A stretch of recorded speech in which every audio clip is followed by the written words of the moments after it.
All right, defense request. All right. Good morning, ladies and gentlemen. Thank you all for coming back. Not that I gave you a choice, but I appreciate it. I hope everyone had a nice weekend. We are going to proceed with the defense case at this time, and you may call your first witness. Your Honor, we're going to begin by playing portions of Ms. Zwerner's deposition. All right.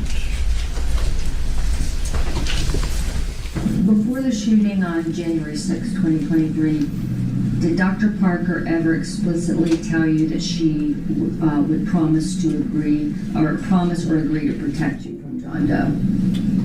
No. And this would include protecting you from a potential shooting or any other assaultive conduct by John Doe? Did she tell me those words? Yes, Is that what you're asking? before the shooting, did she ever explicitly promise or agree to protect you from an assault by John Doe? No.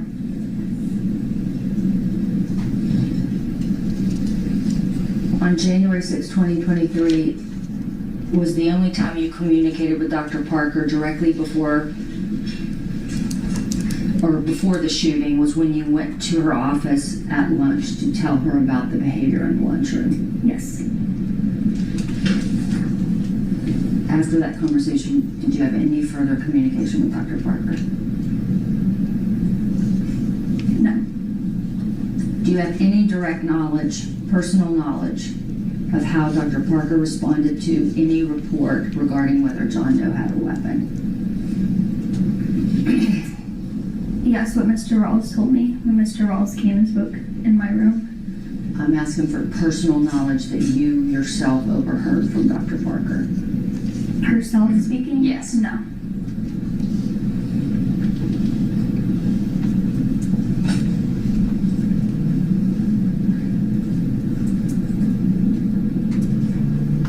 At the time you spoke with Dr. Parker in her office on the morning of January 6th when you left the lunchroom, did you have any knowledge that John Doe might have a weapon of any kind? No. Did you have any reason to suspect he might have a weapon of any kind? No. But you received warnings after you spoke with Dr. Parker about John Doe potentially having a weapon? Yes. And then you received subsequent information throughout the day about John Doe, or you either observed or heard things that made you concerned that he might have a weapon? A little bit, yes.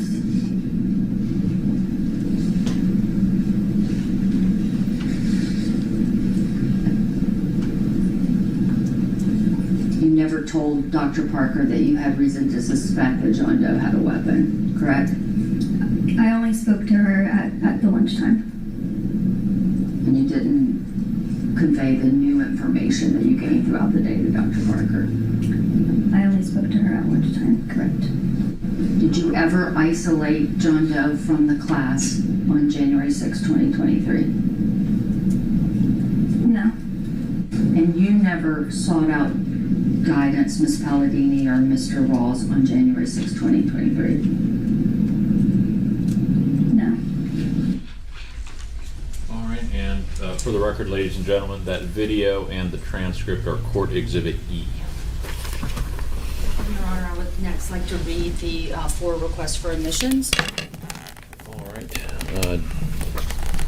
Ladies and gentlemen of the jury, before cases come to court and are actually presented before you, there's something called discovery that happens where the parties exchange information. Defense counsel is going to read to you from some of that information in the form of what was a request for admissions. This is going to be admitted, the parts that she will read as Court Exhibit D. Defense request for admission 4 to Ms. Zwerner. Admit that on January 6, 2023, before the shooting occurred, you did not receive any communication from the defendant expressly promising or agreeing to protect you from any risk of harm by John Doe. Response admitted. Request for admission number 11. Admit that before the shooting on January 6, 2023, you did not communicate to defendant there was a reason to believe that John Doe might possess a firearm. Response admitted. Request for admission number 12. Admit that on January 6, 2023, the only time you communicated directly with the defendant before the shooting was when you went to defendant's office and told her about John Doe's behavior during lunch. Response admitted. Number 18.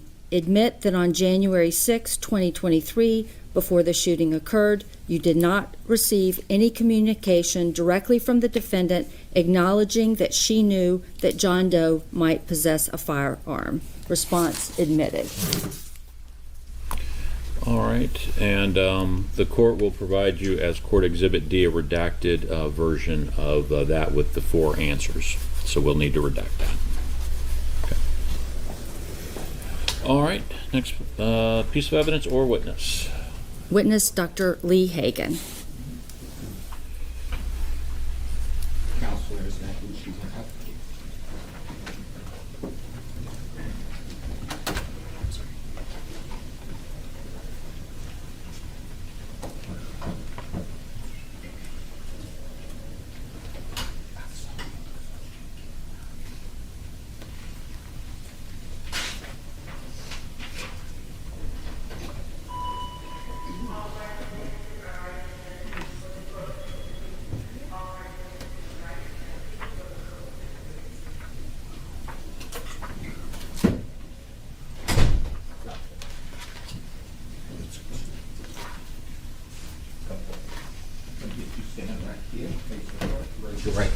Do you swear that the testimony that you're about to give will be the truth, the whole truth, and nothing but the truth, Abigail? I do.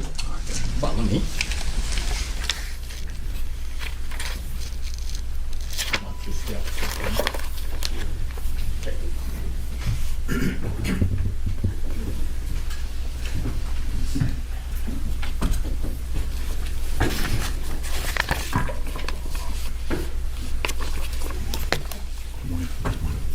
You may proceed. Can you please state your full name and spell your last name for the record? Lee D. Hagan, Ph.D., and the last name is Hagan. And what is your professional address? I'm in Chesterfield, which is near Richmond. And what is your profession? I practice clinical and forensic psychology. When were you first licensed? In 1982. In what state? That was in Georgia. Are you licensed in Virginia as a clinical psychologist? I am, and I have been since 1982. Can you please tell the jury about the type of practice that you have? I consult with attorneys and testify, as I will today. In the areas of forensic psychology? Yes, where mental health issues are concerned. And Dr. Hagan, can you tell the jury what is forensic psychology? It is that intersection of issues of human behavior and legal questions. Dr. Hagan, will you please tell the jury a little bit about your educational background? Yes, thank you. I have an undergraduate degree in psychology from University of Virginia, and then I earned a master's degree in counseling from UVA. Thereafter, I went to the University of Missouri in Columbia, Missouri, where I earned a doctorate in psychology. Do you have any postdoctoral training?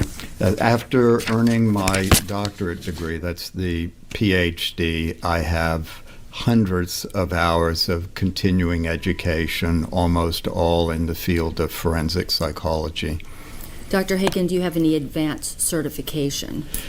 I do. It is my privilege to be a diplomate of the American Academy of Forensic Psychologists. A diplomate is someone who's been granted a diploma, thus diplomate. And describe for the jury what the board certification process entails. When I went through the process in the 90s, there were 3 hurdles I had to clear. First, I had to show sufficient evidence that my practice was indeed forensic in nature and that I wasn't a psychologist who just occasionally showed up in court. I cleared that hurdle. And the second hurdle, I had to write up to reports or case analysis from different areas of law, and that was submitted to a committee to see if my work was up to snuff and met their standards. I cleared that on the first pass. And then finally, I flew across country for an oral examination by a panel of other psychologists who were already board certified. I cleared that on the first pass. And you mentioned that you are a forensic diplomate. How many forensic diplomates are approximately in the Commonwealth of Virginia? Well, of those who are in full-time private practice, last check there were only 11. Are you a member of any major professional organizations? I am. Can you please tell the jury about those?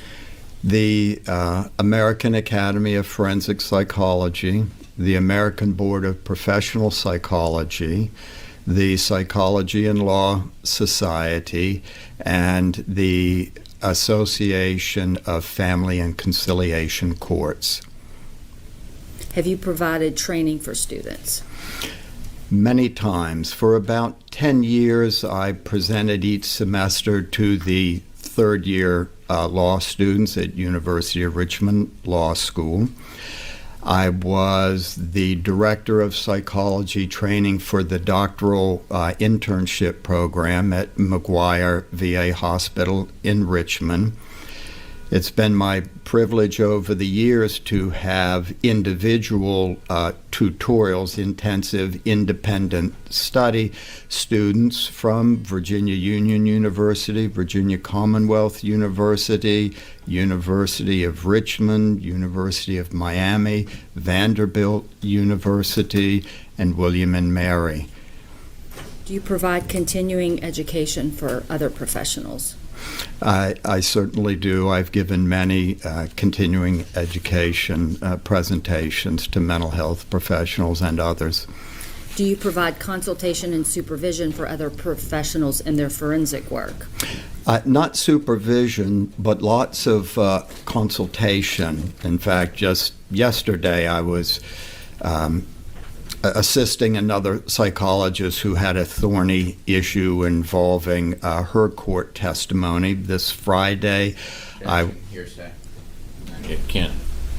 Anyway, We'll you wanna move object? on. Okay, sustained. Okay.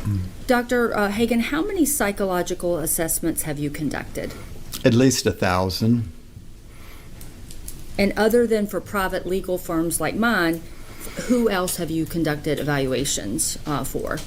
For the court-appointed attorneys, for prosecutors in a variety of states, for the Virginia Attorney General and others. And how many times have you qualified as an expert in court? 477. And is that in state court as well as federal court? State and federal court. Is that only in Virginia, Dr. Hagan, or other states? No, I have qualified as an expert in clinical and forensic psychology in Virginia, North Carolina, Maryland, Delaware, Pennsylvania, West Virginia, Ohio, and if I didn't say it already, Florida and Texas. I would like to, at this time, move to qualify Dr. Hagan as an expert in forensic and clinical psychology. Any objection or request for voir dire? No, Your Honor. I note the objection. Continuing objection, correct. Yes, Your Honor. All right, he is so qualified. Dr. Hagan, who hired you? You did. And what were you hired to do? To review records and develop opinions relevant to this situation. And what specific issues were you asked to address when mental health professionals are in a forensic capacity offering opinions on a mental health diagnosis in court? One, whether the standards for forensic mental health apply for a person conducting an assessment in a situation like this, and also to offer opinions on the methods and procedures that a mental health professional should use when conducting an evaluation and rendering a diagnosis, with full anticipation that that information will be used in court. And then finally, the third of 3 points, to offer information about the problems when offering a mental health diagnosis in court. And have you ever met the plaintiff, Ms. Zwerner? I have not. What about Dr. Parker, our client? No. And I want to ask you to tell the jury about the information that you considered. Mr. Coleman, could you just publish that to Dr. Hagan only?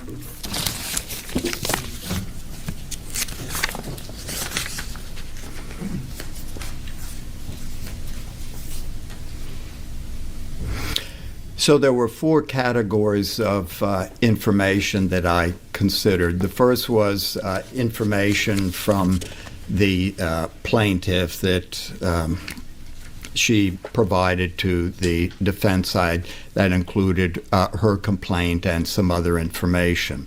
The second category I considered were the plaintiff's medical records, including her out-of-work notice from... Object, Your Honor. I don't know if the witness isn't offering any opinions pertinent to the plaintiff. 703 does not permit the witness to opine or to begin to testify as to all the information that they relied upon. I'm sorry, he's just testifying to what he reviewed, and you're objecting to that? Correct. Okay. In other words, he's just saying these are all the things I looked at. That's overruled. It's relevant. Okay. So the plaintiff's out-of-work note from February 14 of 24, and then there were some counseling records from a group called Abundant Life, both before and after January 6 of 23. And there was the Boulders Ambulatory Surgery Center, the North American Partners in Anesthesia, the Ortho Virginia records, the Riverside Orthopedic and Sports Medicine records, the Riverside Physical Therapy records, the Riverside Regional Medical Center X-ray records, the primary care physician records out of West Point Family Medicine, and the plaintiff's radiographs, as well as the Newport News Fire Department's patient care report from January 6 of 23. So that's the information provided by the plaintiff, followed by the medical records I reviewed. Then there were 2 other categories, the third being the depositions. The plaintiff's 2-part deposition, and I'm not sure if I can... I think you can say what he reviewed, Your Honor.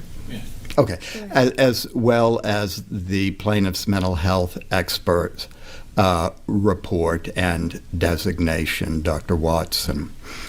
And then there was the 4th category were other materials that I considered, and those included the following. Of course, Dr. Watson's report, and then Dr. Watson's deposition, the plaintiff's Empire Beauty School records, her grades, the requirements, her attendance, her performance, as well as the plaintiff's emails and her text messages before and after January 6 of 23, her Facebook posting, text messages between the plaintiff and her colleagues, and text with friends and other colleagues, and there's an agency in Virginia that licenses professionals to do certain things like hair, nails, and so forth. That's called the Virginia Department of Professional Occupation Regulations, to verify the plaintiff's license, and also to see what their requirements are for a person to become licensed as a hair person. Dr. Hagan, is the information you considered of a type usually relied on for the purpose for which you were hired? It is. And are there any issues about which you will not be offering opinions? Several. I'm giving no opinions whatsoever on liability. I'm giving no opinions about anyone that I haven't personally evaluated. And I'm not going to get out of my lane and reach into the job of the jury with any ultimate opinions. As a result of the information you considered, did you form opinions? I did. And are the opinions you formed held to a reasonable degree of psychological certainty? They are.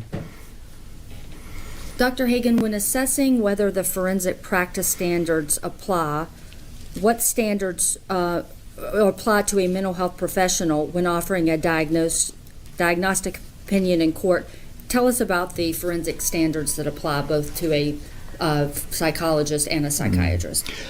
One of the sources of standards comes from the American Academy of Psychiatry and Law. And that standard says that a mental health professional's Objection, hearsay. You have a response?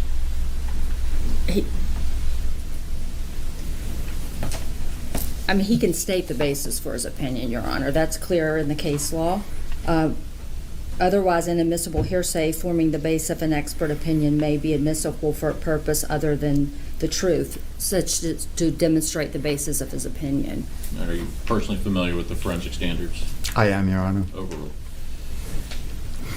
So that standard from the American Academy of Psychiatry and Law says that a mental health professional's objectivity is enhanced when the professional considers all of the sources of information available when forming an opinion to be offered in court. That's one. Also, with which I am very well familiar, the American Psychological Association's Ethical Principles and Code of Conduct 9.01 says that when offering an opinion, if the evaluator is aware of certain information that he or she didn't develop or wasn't available but could be relevant and helpful, then they have a responsibility to tell their audience in their report or through their testimony what information wasn't available and how the absence of that information could negatively impact the conclusions they ultimately drew. And Dr. Haken, as a result of everything you reviewed, what opinion did you reach about whether the forensic assessment standards were applicable to a mental health professional's assessment? I offer the following opinion to a reasonable degree of psychological certainty. Those standards which I just cited are applicable when a mental health professional offers opinions having assessed a person for the purpose of litigation, that is, for going to court. And what is the responsibility of a mental health professional when offering an assessment of a person in court for litigation purposes? To explore all of the sources of information that could be relevant and helpful, and to identify those sources that could have been useful but weren't available or weren't available at the time, and to state what impact the absence of that information could have on their ultimate opinion. And does that relate to issues about the amount of the source of information that the mental health professional has? It does. Okay, and what about reliance on self-report versus other information? Well, self-report means when the person who's being evaluated comes in and tells the evaluator things, information. A good starting point. But it's not the end point. It's important for an evaluator to consider all of the information, including information that may not line up exactly with what the person said. Just like in court, under direct exam, you're not just going to hear my answers to these questions. There'll be cross-exam, so the jury can figure out what weight to give what I have to say. That's analogous to when an assessment is done. You would ask the person, how are you doing? How are you feeling? What's going on? What seems to be the problem?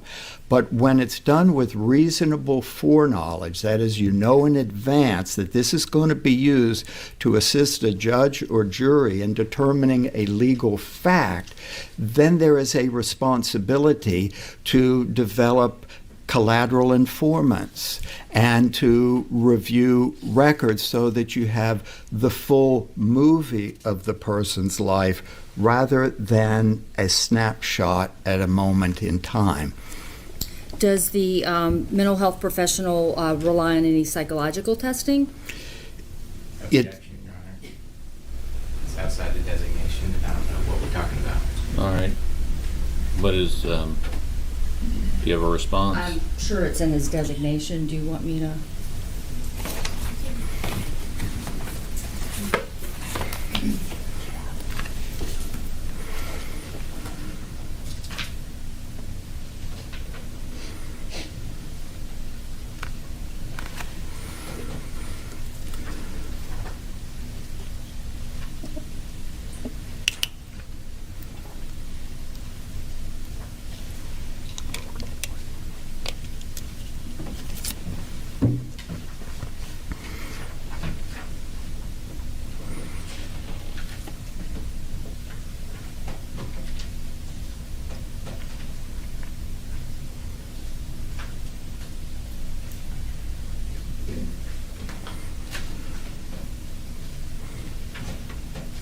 Your Honor, the report is 23 pages. I will not spend the time going through it now. I'll move on to something else. There's plenty of other things we can talk about. That's sustained. Go ahead. Okay.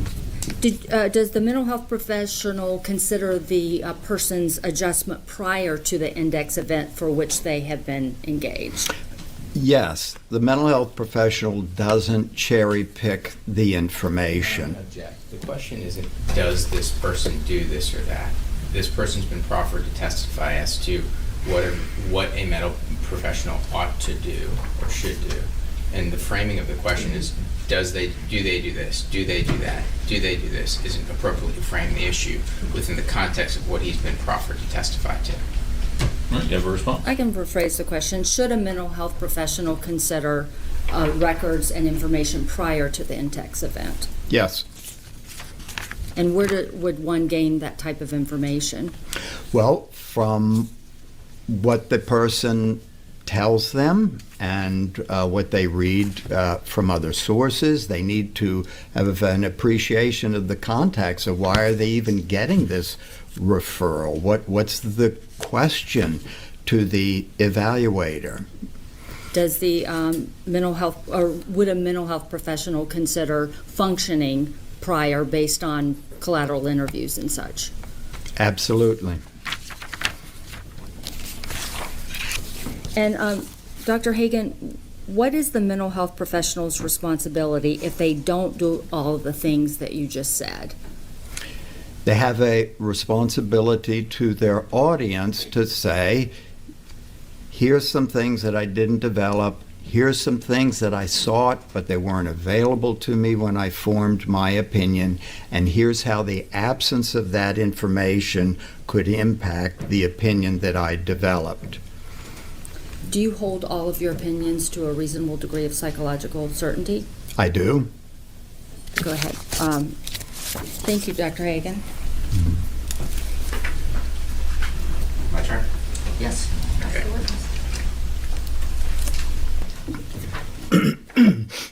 Object. This is a... Is a roadmap? Yes, we're not doing a roadmap. You're going to roadmap every witness. You can do a roadmap with your witnesses, but not with mine. All right, I'm going to sustain the objection. Don't need to give him a roadmap. Dr. Hagen, you ever heard of the phrase armchair expert? Yes. Okay. And you testified earlier that a job of a forensic psychologist is to, I think it was, assess the intersection of human behavior with legal questions. Is that right? That's the definition of forensic psychology. So that's a yes? That's It's not a yes. I'm clarifying that that is the definition of forensic psychology. It doesn't dictate what a forensic mental health professional does in each case. It needs to be driven, the conduct in each case needs to be driven by the standards that apply and the facts specific to the case. And that's your opinion because you, in fact, didn't address the intersection of human behavior and legal questions in this case because you didn't evaluate Ms. Zwerner. True? False. You evaluated Ms. Zwerner? No. That's all I need to know. You did not evaluate Ms. Zwerner, correct? I have not. And so when you said you performed 1,000 psychological assessments, all 1,000 of those are people who are not in this courtroom. True? That's true. And you said that you testified, hundreds and hundreds of times. You testify almost every week. No. You testify a lot. 477 times. Did you testify last week? Not last week. Soon, recently. In October. Okay. And when you were asked what you would be opining on, you agreed that you wouldn't be offering an opinion on liability, correct? True. And in your experience in forensic psychology, that's a, quote, legal question, correct? Well, it's outside of my area of expertise, the liability question is. So I'm going to stay in my lane. All right, let's stay in the lane then. And that lane in other circumstances included actually providing an evaluation of somebody at issue, true? I have done that, yes. And you understand that the court can order that you provide an evaluation of somebody if it's requested? The court can order it, yes. And that defense counsel, if they wished, could ask you to perform an evaluation, true? Objection, Your Honor. First, it's leading. It's not relevant. That's not an issue before the court. All right, well, it's cross-examination. I'll allow him to lead, but what about relevance? You have a response to that? Yes, Your Honor. The assessment is he's been offered to testify as to what a forensic psychology is helpful to do, and in this case, we're trying to figure out what he did, what he didn't do, so that the jury can understand how best to use or to evaluate his opinions. Your Honor, Dr. Hagen has no input on defense counsel's decisions with respect to whether there would be an evaluation. He was very clear that he said he did not personally evaluate her and didn't need to offer his opinions. Can you ask your question again, Mr. Sure. Young? Were you asked to evaluate Ms. Zwerner? No. Overrule the objection. Go ahead. Did you ask to evaluate Ms. Zwerner? No. You understood that a question that this jury would be asked to decide is damages, correct? Yes. You understood that a question that this jury would be asked to decide is causation, correct? Yes.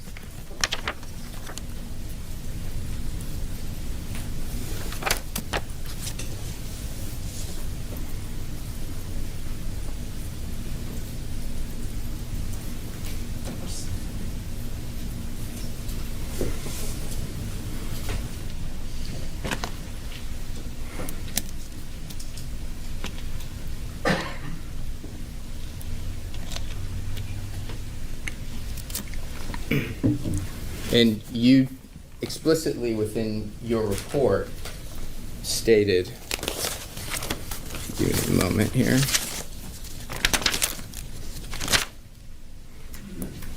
that you will give no opinions about persons whom you have not evaluated, true? True. So you're not opining as to any, you did not offer any opinions as to her mental health diagnoses, true? You did not offer it in your report, true? I'm not giving any opinions about her diagnosis. I have opinions about how the diagnosis was reached.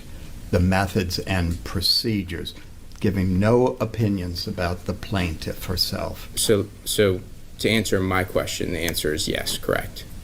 The answer is the one that I just gave. Okay. And so, when we're addressing this specific issue in this case regarding post-traumatic stress disorder, you did not render any opinions regarding post-traumatic stress disorder, correct? I rendered opinions about how that assessment was done. I'm not giving any opinions on the truth or the validity of the opinions. That's because you didn't want to get your hands dirty and It's actually because I'm address it. staying within my lane and not offering any opinions about anyone that I didn't evaluate myself. Because that would violate its own ethical rule, true? I think that is true. There's the Goldwater rule that says you shouldn't be offering opinions about people who you haven't assessed personally, true? I'm not familiar with it under the Goldwater, but I know under the American Psychological Association's Ethical Principles and Code of Conduct, published in 2016, section 9.01 through 9.03, it says you shouldn't do that, and I'm not doing it. Thank you. No further questions. Any redirect based on that cross? Just a little follow-up. You were asked about whether you needed to evaluate Ms. Werner to offer your opinions today, I was asked that. and you addressed that when you spoke to the jury the first time and said you did not need to do that. First time, and second time, and third time. Yes, ma'am. Thank you, Dr. Hayden. May he be excused? Yes. All right. You are excused from your subpoena. Please don't discuss this case. All right. Thank you. You may leave the courtroom. All right. Next witness. Next witness, Dr. Klinger, but I think there are some issues that Mr. Kniazza wants to address. All right. All right. Before we have more testimony, we are going to allow the jury to take a quick break, and we will address some legal matters.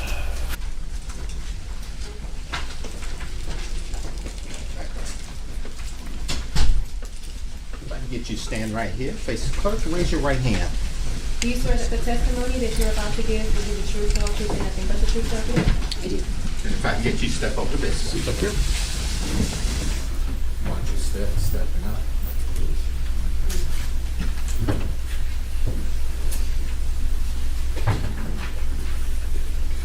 You may proceed. Can you please state your name for the jury? Sure, I am Dr. Amy Klinger. And Dr. Klinger, what do you do for a living? I am the Director of Programs for the Educator School Safety Network. Can you tell the jury about your education? Sure, I have a bachelor's degree in education as well as a teaching license. I have a master's degree in curriculum and instruction, an education specialist degree, which is in reference to educational administration, which is another master's, and then I have a doctoral degree in educational administration. And have you held any academic positions? Yes, I was the chair as well as the director of the Educational Leadership Program at Ashland University, and I also was a full tenured professor there. Explain to the jury what it takes to become a professor of education and administration at a university. Well, you have to have a doctoral degree in the field of educational administration. You have to have experience as a practicing administrator, and then you have to have a particular research area or an area of expertise that you focus on. Do you have any certifications or license? I have a permanent teaching license. I have a gifted validation. I have a principal's license. And I also have a superintendent's license. And the jury's heard about something called boots on the ground experience. I'm sure you're familiar with that term. Can you tell the jury about your boots on the ground experience in a school system? Sure. Well, I started as a teacher. Then I worked in sort of quasi-administrative roles in central office as a testing coordinator and a gifted coordinator. Then I was a principal at the elementary and secondary levels. And at the university, in a university setting, I was the supervisor for administrative interns who were out in the field. And in my current position, we work directly with schools, providing training, going into the field, being in schools, working with them to assess critical safety concerns. And so you're still providing boots on the ground work in school systems? Yep, I'm in schools quite often. Okay, and that's through your School Safety Network organization, correct? Could you just tell the jury just a little bit more about what that is and how long you've had that? And Sure. And what? I'm the co-founder of the Educators School Safety Network. We are a national nonprofit. We're a little bit unique in that we come from an educational perspective, not necessarily a security or law enforcement perspective. So we provide direct training and technical assistance and consulting to educators, both administrators as well as teachers and support staff and other school stakeholders. We also do vulnerability assessments where we help schools to determine potential vulnerabilities within the facility, but also within their protocols and procedures. We also do threat assessment training to help schools to develop threat assessment teams and to implement a threat assessment process. We also do research in the field of violent threats and incidents, and then finally we develop content. As a nonprofit, we want to be able to put resources in the hands of teachers, and so we make those available to them through some of our content development. And have you been an instructor or a trainer for the Department of Homeland Security? Yes, through the RDPC, I was working with FEMA and DHS to develop coursework and also as an instructor to teach it. So I co-authored the courses and then worked with other FEMA and DHS instructors to deliver them. Have you published? I have a book that I co-authored with my partner on school safety, and then I've also published a lot of professional journals as well as academic journals, newsletters, those sorts of things, as well as scholarly articles. And then we've also published our research. Every year we publish a research report for the previous school year.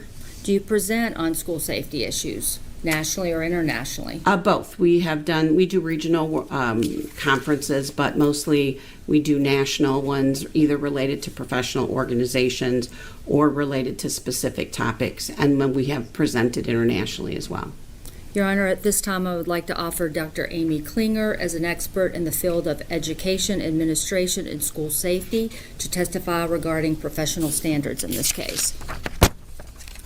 All right, education, administration, and safety.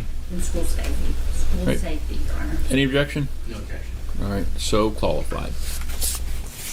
Dr. Klinger, at my request, have you reviewed documents and information to determine if Dr. Parker failed to exercise any care or breached professional standards related to Ms. Zwerner on January 6, 2023? Yes, I have. Okay. Mr. Coleman, could you please publish to Dr. Klinger only the list of material that you reviewed? Let me know when you have it. I have it. Have it? Okay. So Dr. Klinger, didn't expect you to come in here and memorize everything that I've given you, but could you just sort of educate the jury? There are different topics on the list, and you can do it by topic, of what have you reviewed to give your opinions to this jury in this case? I reviewed videos, body cam footage from the Sheriff's Department, as well as school board interviews with people that were involved in the incident. I have reviewed the discovery materials, both from the plaintiff as well as from the defendant, as well as the forensic services, the witness statements and incident reports. I've also reviewed materials related specifically to Newport News schools in terms of their operations plans, their employee handbooks, those sort of things, both for the district as well as for Richneck Elementary. I've also reviewed the depositions, all of the depositions that were taken from the various parties involved. I've reviewed the school records for the student, JT, and then in addition, I've reviewed some additional things in terms of the forensic interviews, some of the circuit court materials for that involve the aspects of the mom. Okay. In a moment, we're going to get into your opinions, but before we do you agree to express only opinions you hold to a reasonable degree of educational and professional probability? I do. And have you, having reviewed the materials, have you formed opinions regarding whether Dr. Parker failed to exercise any care or breached professional standards with respect to Ms. Zwerner on January 6, 2023? I have. Okay, and before we get to those, I just want to make sure the jury understands. Were you retained to help educate the jury about the issues in this case? Is that your understanding? Yes. Okay. And as an expert in school administration and school safety, have you reviewed cases for lawyers before? Yes, I have. And approximately how many cases have you reviewed as an expert witness? About 25. This isn't my full-time job. I have my work at the Educator School Safety Network, but I've done about 25 cases. And do you agree to accept cases both for and against school administrators? Yeah. Actually, the majority of the time I am working on behalf of the plaintiff, not the school. And this is your first time testifying in front of a jury, isn't it? It is. Not your first time presenting, but your first time testifying in Yes. front of a jury. Since providing expert services takes away from your work in the school safety arena, do you charge for your time to review cases? Yes, I do. And how much do you charge to review records? $350 an hour. And how much are you charging to be here today to testify in court? $500 an hour. And have you ever met Dr. Parker? No, I have not. Now we'll get to your opinions. Dr. Klinger, to a reasonable degree of educational and professional probability, do you have any opinion regarding whether Dr. Parker breached professional standards with respect to Ms. Zwerner on January 6, 2023? I do. And what is that opinion? She did not. And Dr. Parker, to a reasonable degree of educational and professional probability, do you have any opinion regarding whether Dr. Parker was indifferent to Ms. Zwerner on January 6, 2023? I do. And what is that opinion? She was not. Dr. Klinger, I'd like for you to, if you can help me, educate the jury about the roles and responsibilities of an assistant principal. Could you describe for the jury the roles and responsibilities of an assistant principal in an elementary school? Sure. It is just that, to assist, working with the principal, but also working with the staff. It is a very collaborative role.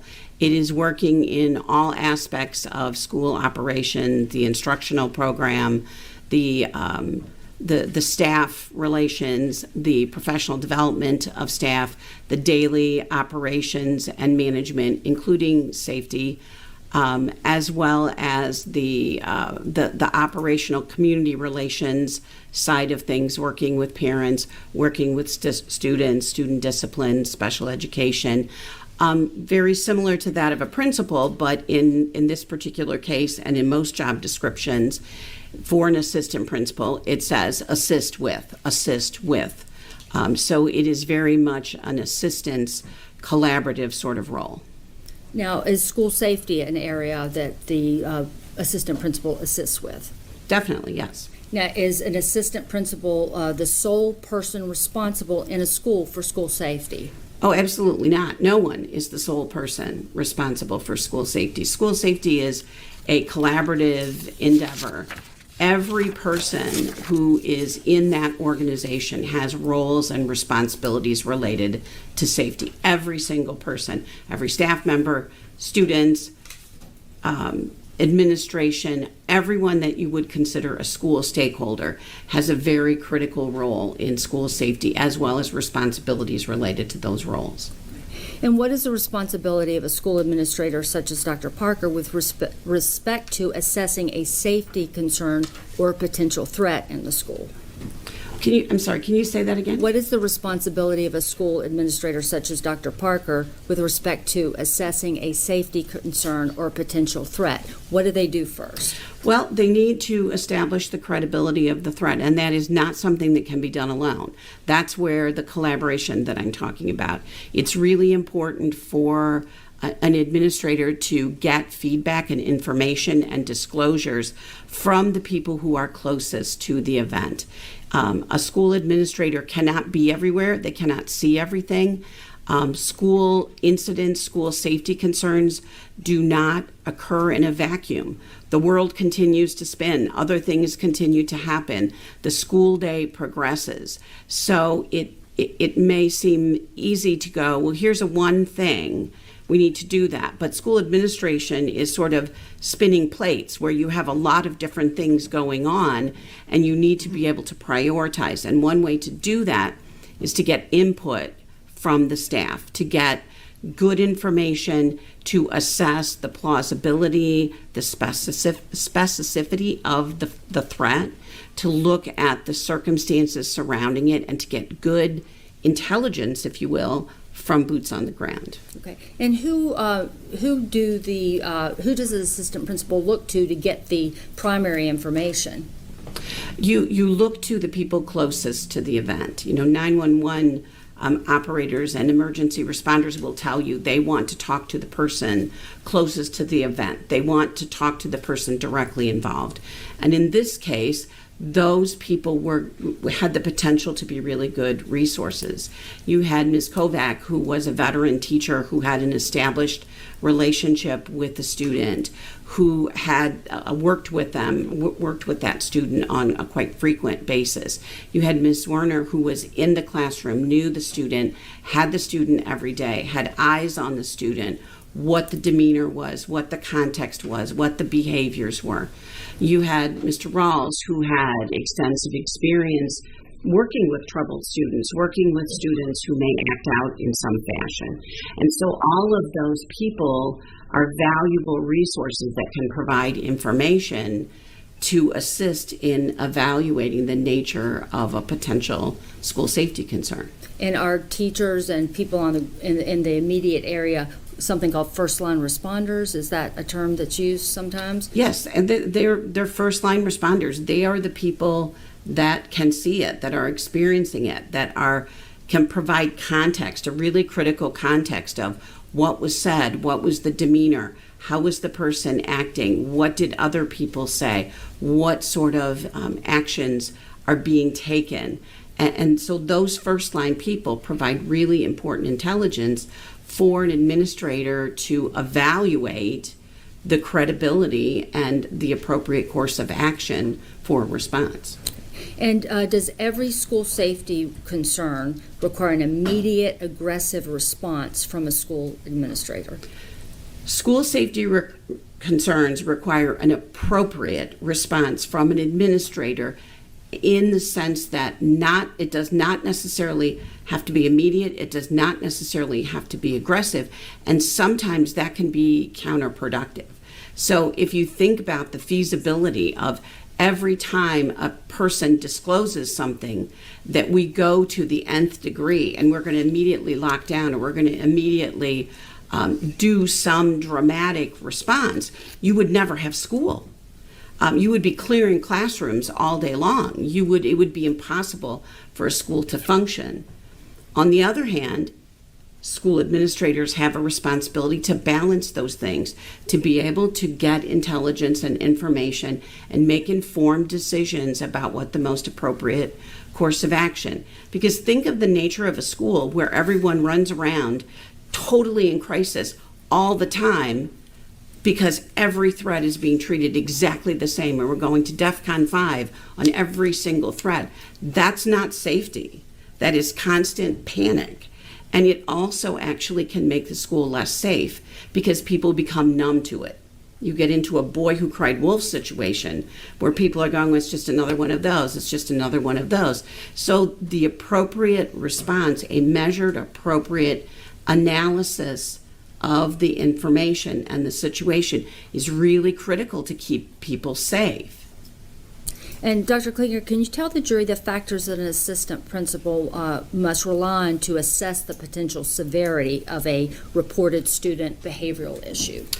Well, in terms of looking at trying to establish or analyze the potential problem, plausibility is a big one. How plausible is it that this thing could be occurring? And that really factors into the age. I mean, in this particular case, if you're discussing a potential weapon or something of concern at a high school or a middle school level, it is much more plausible that there is the potential there that a weapon could be present.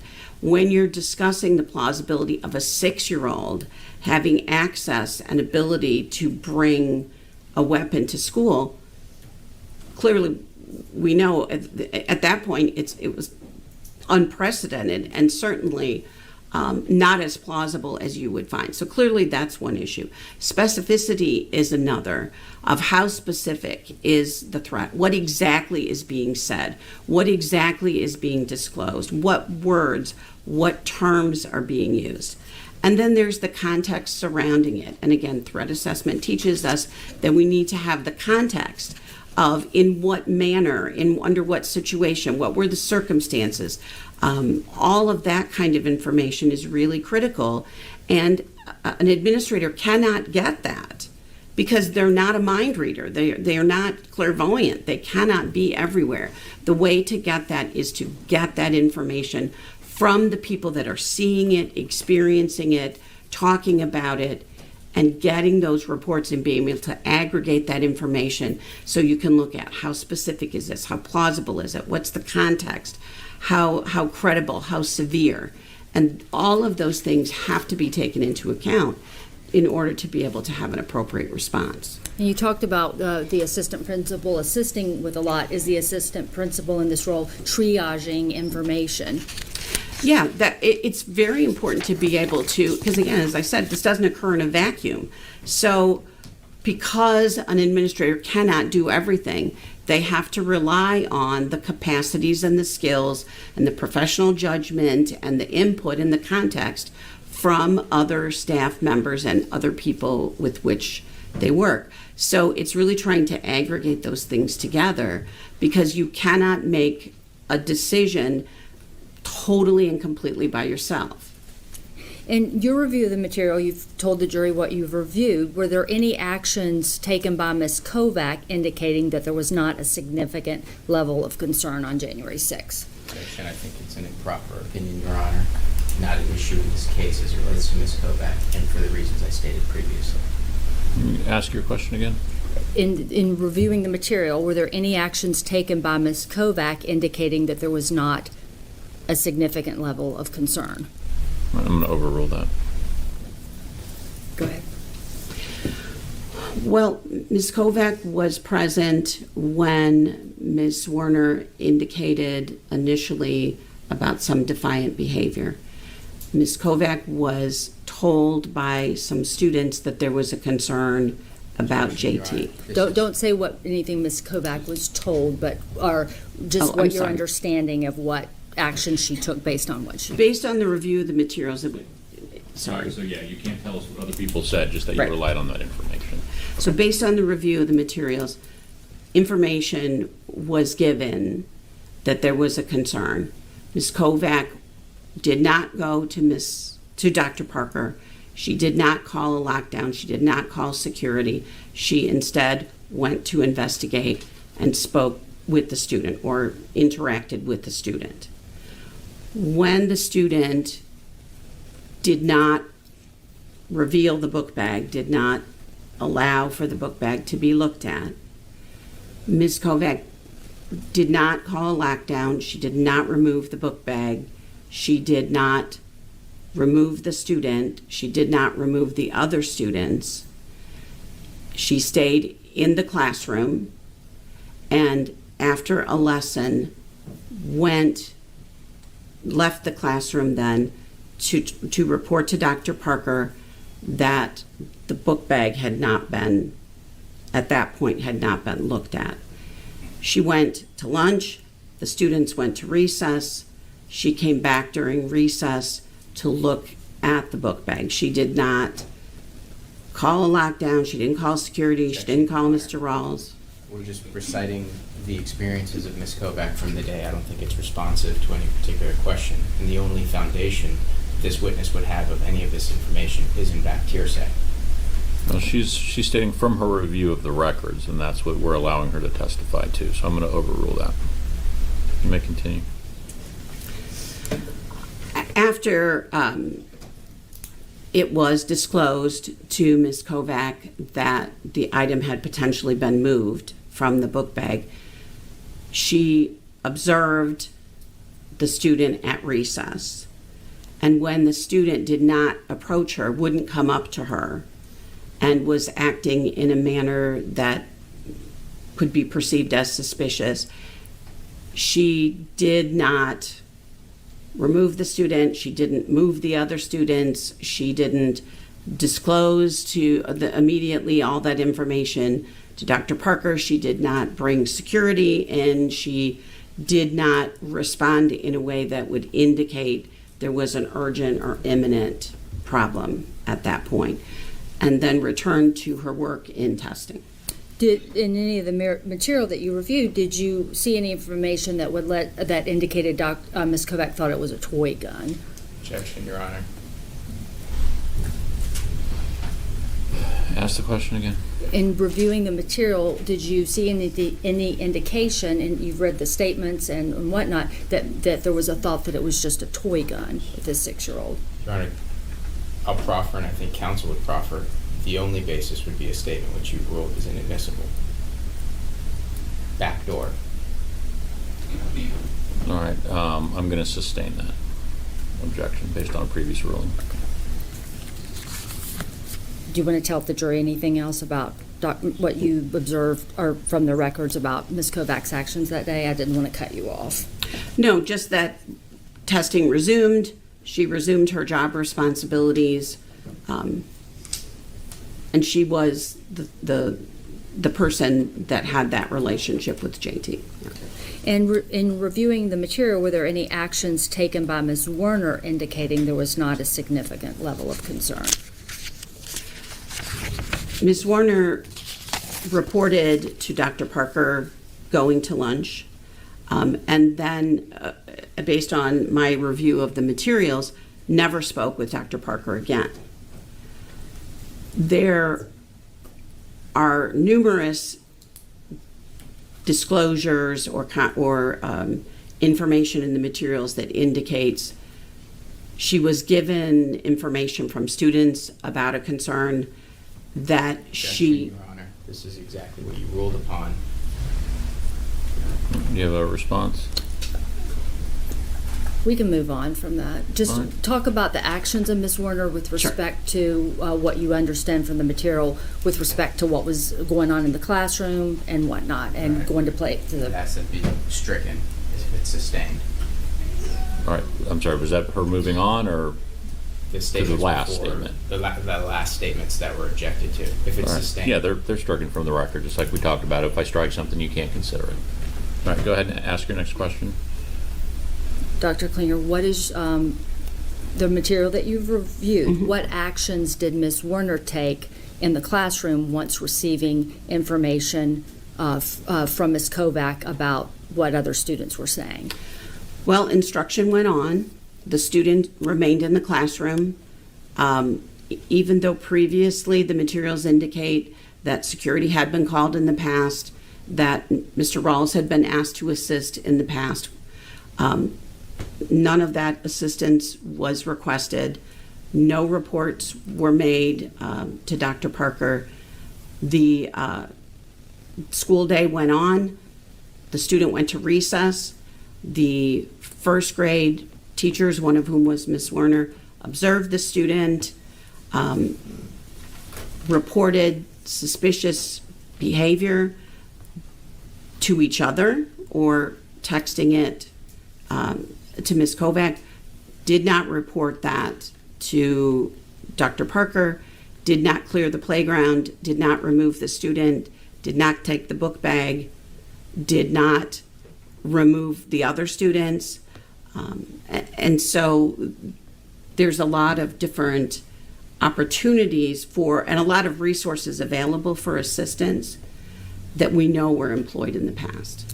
And did you see any actions taken by Ms. West indicating that she did not feel that it was a significant level of concern? Objection, Your Honor, as to what she felt. Sustain that. Or indicated that there was not a significant level of concern? Same question I'd asked before. Same objection before. I think the Freudian slip indicates what it's being intended for. Well, obviously, I'll disregard the previous recitation of that question and allow the second one.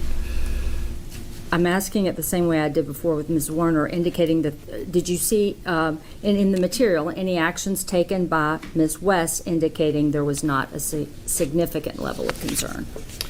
Ms. West took a student, a different student who had a disciplinary behavioral issue to Dr. Parker during recess and did not make any discussion of what was observed at recess, the suspicious behavior, those different behaviors that were being observed at that point.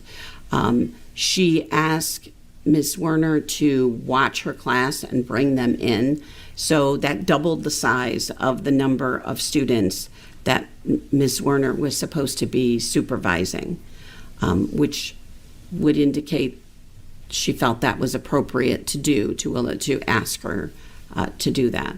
Objection, Your Honor. Same thing. All right. Overruled. Continue. Anything else No. with Ms. West? Did you, in your material that you reviewed, you read the deposition testimony, see anything to indicate that Ms. West actually encountered Dr. Parker in the building? She brought a student to a different student that had disciplinary concerns to Dr. Parker and was involved in a face-to-face discussion with her, but that discussion did not include any disclosures about the behaviors of JT at recess. And is that something you would have expected if there was a significant level of concern, that there had been a discussion at that time? Yeah, I think it's important that this was an evolving situation, and one critical element is to get updates on what's happening, what's going on, what has changed, if anything, and those updates were not occurring. And same with Mr. Rawls. So you've read all the deposition testimony and the statements of Mr. Rawls and whatnot. And is there anything, any actions taken by Mr. Rawls indicating that there was not a significant level of concern? When Mr. Rawls spoke with the student R after recess, he received information, more information about JT, and again did not feel that it was necessary Objection, to. Your Honor. Did not feel. Sorry. You could just say what he did not do. He did not remove the student. He did not clear the classroom. He did not call security, call for assistance, call a lockdown. All of those things are capabilities and resources that were present to any of these individuals. And in the material review, did you see that at some point there was a discussion between Dr. Parker and Mr. Rawls about body searching the student? And do you have, what is your understanding about decisions made in that regard? Generally, or in this specific? In this specific case? There Without was saying what someone said. There was a discussion about an option for a search of the student, and the approach was cautious, as it would be appropriate to do so. And there was a determination made that when the parent was present, that search could continue. Okay. And why would it be, in your experience, that a search of a student is something that could be cautious if you're looking for a weapon? Well, we should always be concerned about the search of a student, regardless of their age. But certainly, and that is not something that any school administrator should enter into lightly. But I think it's really important to think about, this is a 6-year-old, this is a little kid, and we are going to do just at will start doing body searches on kids. That's not any kind of endeavor that anyone should do, especially when they don't have a good amount of intelligence or information that would support that at that point. Dr. Klinger, do you have any opinion on whether Dr. Parker could have foreseen JT's actions that day based on the information that she had? I think it would be difficult for anyone to have foreseen that. I think the actions of everyone involved indicate that they were doing an analysis, but yet that they did not perceive this to be a plausible, imminent threat, both the behaviors as well as the actions, because it is a 6-year-old having access to a weapon and bringing it to school, and it is largely unthinkable and certainly unprecedented in terms of the outcome. And Dr. Klinger, did you review any protocols of the Newport News school system in your review of the materials? The crisis plan for Newport News, yes. And did your review of any protocol change your opinions in the case in any way about assessing the threat or the school safety concern? No, the protocols of a crisis plan provide a framework. They provide guidelines for what people should be doing. But they also have to, and in this particular case, they give people latitude for professional judgment. When a crisis plan becomes so prescriptive that you must do this, you must do this, you must do this, it really makes it actually more ineffective. So it is critical that people have the ability to use the tools that we've talked about and that use the judgment that we've talked about and incorporate or factor in the circumstances that we've talked about when they're making that decision.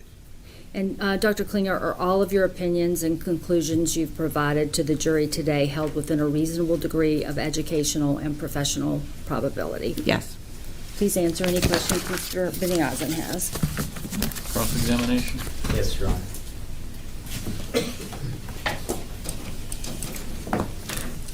No. Object. It's another roadmap. Object. You can have roadmaps for your witnesses, but not for theirs. All right. Good afternoon. Hi. We're going to talk about three things, okay? We're going to talk about getting good information. We're going to talk about the threat. And then we're going to talk about over-under, okay? You understand what that term over-under means? Mm-hmm. And in your report, you talk about overreactions and underreactions. Is that correct? Yes. And it's also a term used in the gambling world, over-under. Can't speak to that, but yes. All right, so let's take it one by one. Let's start with getting good information. You talked about in direct how teachers are first line responders, true? Teachers and support staff. First line, Yes. which means that there's a second line. Mm-hmm. Is that right? Yes. Second line being the assistant principal, true? Well, it depends on the hierarchy of the school. I mean, some schools don't have assistant principals, but if you want to say administration globally, yes. And in this case, Richneck did have an assistant principal, true? And that assistant principal was Dr. Ebony Parker. Correct. And you mentioned before about getting good information and how first line responders are closest to the information. Is that correct? Yes.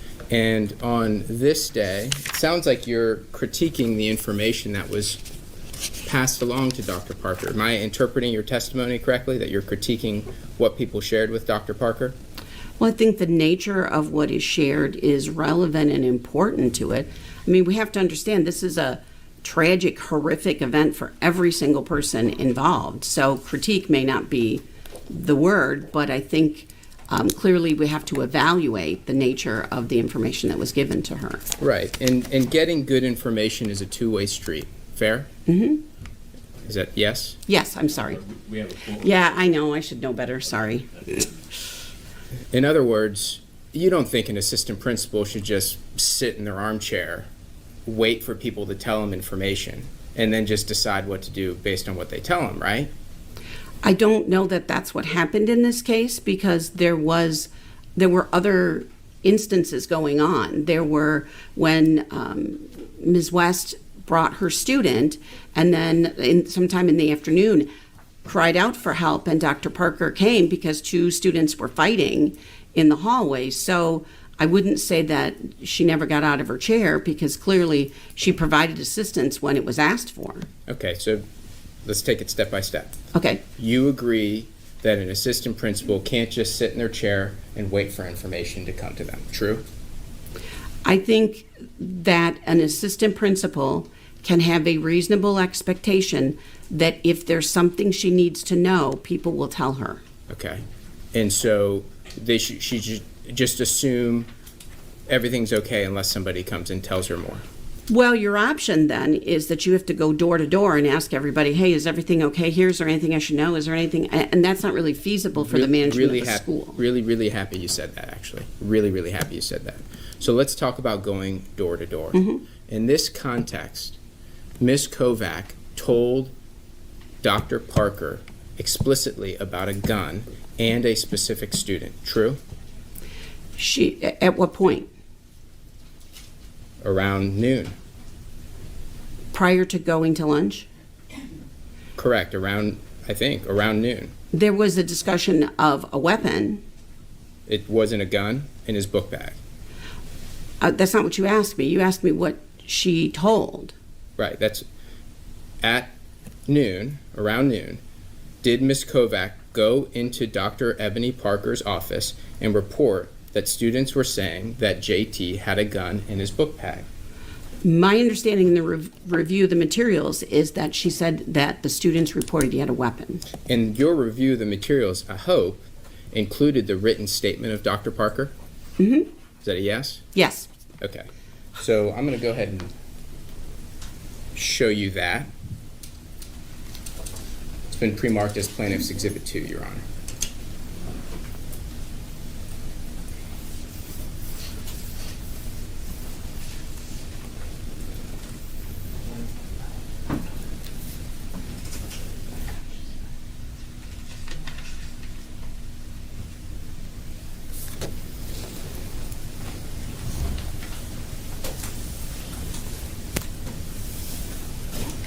You were provided this written statement written by Dr. Ebony Parker. Yes. It has her name on the bottom there. Do you see that?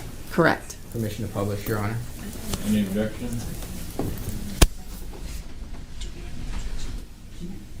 Just 1 second.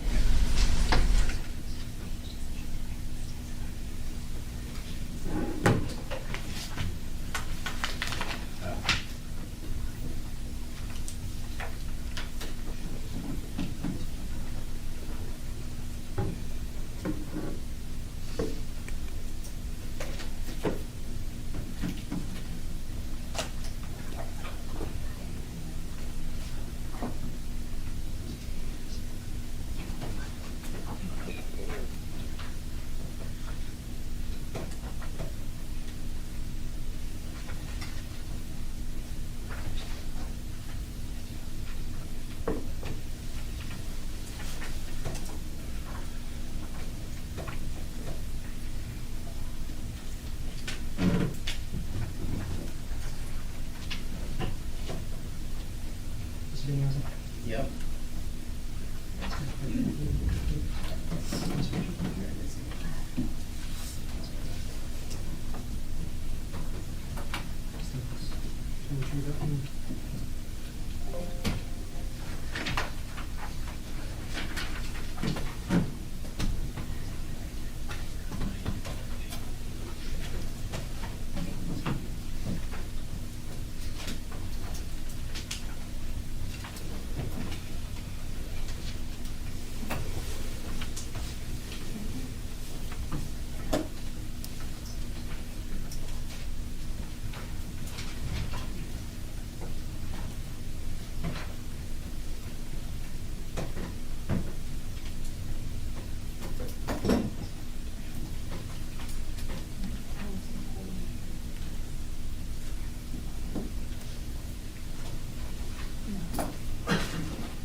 Objection. All right, no objection. I'm sorry, you said no objection, correct? No objection. Okay, thank you. Your Honor, I'm just double checking that there aren't any references to the child's full name. It does have the child's name in it, so What's that? it has the child's name and it has. All right, so we'll block that.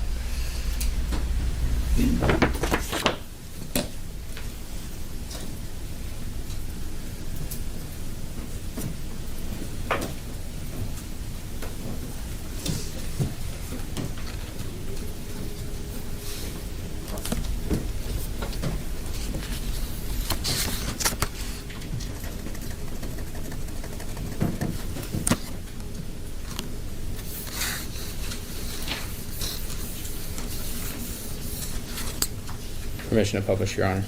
You may without objection. Thank you.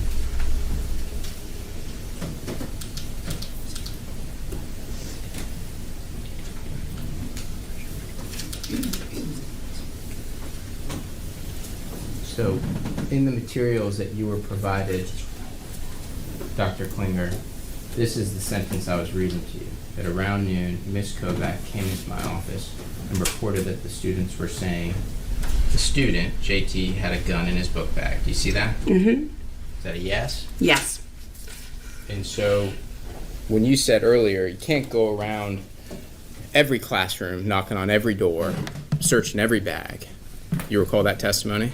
Well, I was speaking in terms, your question was about finding out if everything was okay. It wasn't about searching bags. Okay. Well, in this case, there was a specific child reported to have had a gun in his book bag. True? Yes. And because communication is a two-way street and getting in good information is a two-way street, you would expect the assistant principal to attempt to get some information herself. True? Well, according to that statement and the materials that I read, there was a discussion between Ms. Kovac, who was a seasoned educator with a relationship with the student, third in line in the chain of command. There was a discussion between her and Dr. Parker, and Ms. Kovac indicated she was going to go and look in the book bag. And based upon the information that you received, that she checked the book bag, there was nothing in the book bag, but that there was a report that there was something put in his pocket. True? That was a report made later, yes. And you're familiar that in response, Dr. Parker observed that the child's pockets were too little. True? That's in the materials that's alleged. And so when we're talking about getting good information, to make sure that we're on the same page regarding good information, when we talk about Miss West and Miss West bringing a child to Dr. Parker, do you recall your previous testimony about that? She brought him to the office, yes. In fact, according to Dr. Parker left her office and went and retrieved the child. True? Which child are we speaking of? The one that was eloping. Yes. So Dr. Parker at some point in time did decide, I'm going to leave my chair and I'm going to go deal with a student. Yes. I believe she also left her chair when the students had the altercation in the hallway, and also to talk with Miss West about the student she brought in from the playground. And during those times in which Dr. Parker left her chair, did she go and inquire with the student JT? Specifically to the student, Yes. JT, or about the student? To the student JT. No. And you mentioned about how when law enforcement gets phone calls on dispatch, they always want to get information straight from the source. Do you recall that? Mm-hmm. Is it a yes? Yes. And when we talk about getting information straight from the source, in this context, there were two girls who reported to Ms. Kovac who reported to Dr. Parker, true?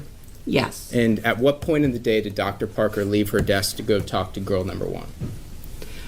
Well, in her testimony, Ms. Kovac indicates she didn't know who they were. Not my question. At what point in the day did Dr. Parker leave her desk to go talk to girl number one? How could she if she doesn't know who girl number one is? Because Ms. Kovac doesn't know who girl number one is because she didn't ask her name and didn't get the information, which makes it difficult to investigate So if you don't know who the student is. So Dr. Parker's obligation there stops because she doesn't get good information, so she can sit back and just rely upon the fact that she didn't get good information. That's not what I said. I said it would be difficult to interview a student that you don't know who that student is. You mentioned earlier that there are, 40 first grade students and 20 in Ms. Werner's class? I never said how many students there were. She didn't testify. Earlier you had Okay, wait, hold on, I've got to sustain that objection, rephrase. Earlier you had talked about how at some point in time one of the teachers was looking after two classroom sets of students, true? Correct. I said Ms. Werner had double the students. I didn't say a number. Okay. And so, just so we're on the same page, Dr. Parker never went and attempted to talk to a girl or two girls, true? The ones that disclosed to Ms. Kovac you're speaking of? Yes. She did not because she didn't know their identity. You say because she didn't know her identity. You've never spoken to Dr. Parker, have you? No, I have not. Okay, so when you're trying to say what Dr. Parker knew or didn't know, It's conjecture. You don't. She's never told you she didn't know the identity. Well, the materials say that Ms. Kovac did not. But So I don't know how Dr. Parker would be able to know who Ms. Kovac spoke with if she didn't see her speaking with the two students, and Mrs. Kovac didn't know the name of the two students. I don't know how Dr. Parker would know that, but you're right, I don't know that. Okay. So you do not know whether Dr. Parker knew or did not know. I do know that Ms. Kovac did not know the names of those students, and she didn't inquire or bring them to Dr. Parker so that Dr. Parker could speak to them. Dr. Klinger, I know this is your first time in the courtroom. Just asking that you answer my questions. I'll be happy to let you expand, but I just want to make sure that we're not talking past each other. Most certainly. So, you do not know, because Dr. Parker never communicated to you, whether she knew or didn't know who those two girls were. That is correct. Okay. And when we go further and talk about getting good information, at some point in time when it's reported to Dr. Parker that there's a belief that there's something in his pocket, we talked about that a moment ago, correct? Correct. At that point in time, you'd agree that there's still at least a possibility that there's a firearm on campus, true? Yes. And at that point in time, to address the possibility of a firearm, did Dr. Parker request any specific information from anybody to be conveyed to her? Specific information from anyone? Correct. Did she say, will you go and search the person? Or will you go and talk to JT? Or why don't I go and talk to JT? Did she request any specific information in order to make the decision of what to do about a possible firearm on campus? In the review of the materials, it would appear that that was a discussion that was had with Ms. Kovac and also with Mr. Rawls. But that was, so let's get our timeline right. Ms. Kovac looks at the book bag, no gun in the book bag. They go and talk. That's when the comment is about little pockets, right? Yes. And that's about 12:20 in the afternoon, true? I don't have a timestamp on that, so I can't speak to that. And then Mr. Rawls comes and talks to her at 1:40 in the afternoon. Isn't that correct?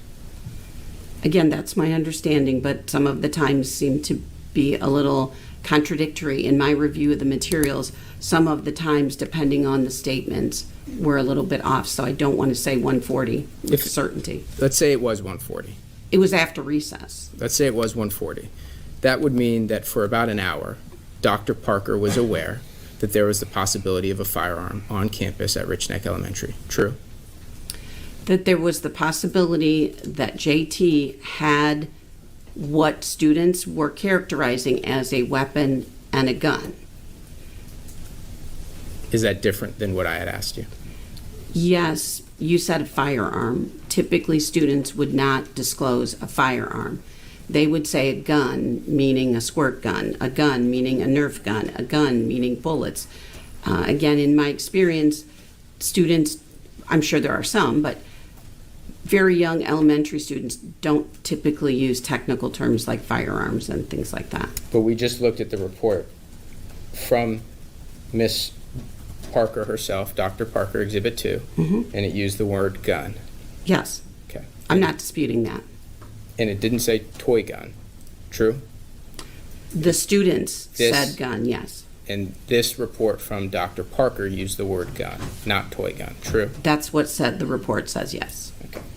And so, let's talk about the threat at that point. You mentioned earlier about this isn't something that would be foreseeable. Do you recall that? Yes. Your Honor, I'd like to, just for demonstrative purposes, it's just a scale. Object, Your Honor. I can't see what that is.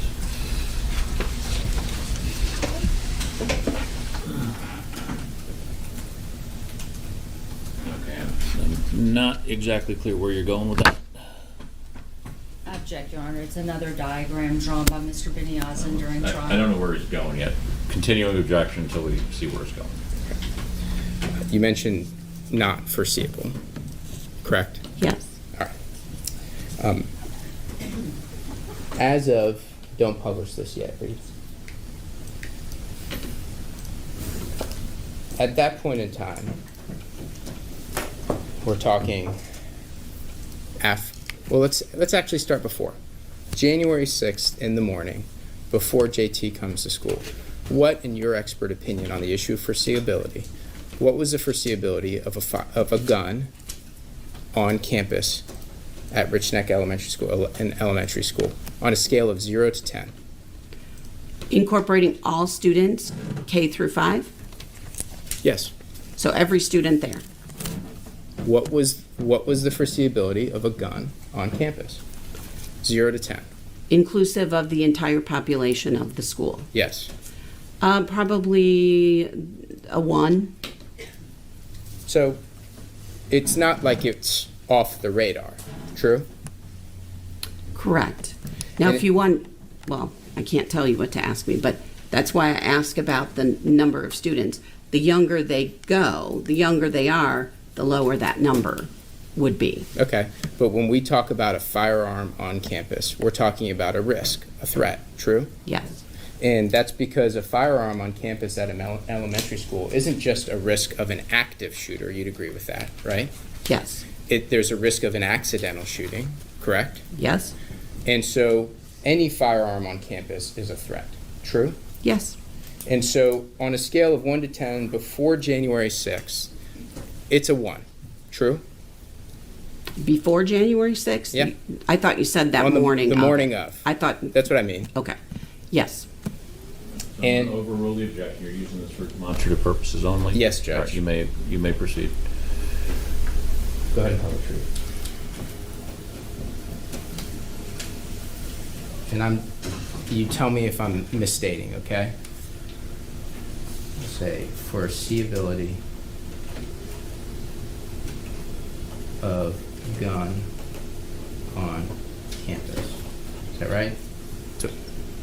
In a K-5 environment, correct? You're asking me? Yeah, Is that correct? that's correct. And we agreed that this equals a threat, at least some threat. The foreseeability equals a threat? A gun on campus. The gun equals a threat, yes. Okay, and so we're at a 1. True. Based on what you described to me, yes. So we'll call it 9 a.m. 1/6/23. So you're familiar with the Richneck handbook, correct? Yes. And you're familiar that the Richneck handbook actually contemplates a level 3 incident involving the possession of a firearm, true? Yes. How does that change your determination of foreseeability? Does that make it more foreseeable because they've thought about it in the manual that it could happen, or does it make it less foreseeable? I'm sorry, I don't mean to be, I'm not sure that I understand what you're asking me. Sure. In the context of Richneck Elementary specifically, there is a handbook that calls a Tier 3 threat assessment, and that is if there's a possession of a weapon. Do you recall that? Yes, I believe that's for the whole district, though, not just specifically for Richneck. Is that correct? Your understanding as well? And Your Honor, if he's going to question her, he can show it to her. Happy to show it to her. Show it, publish it to her. I'm not sure it's in evidence, but.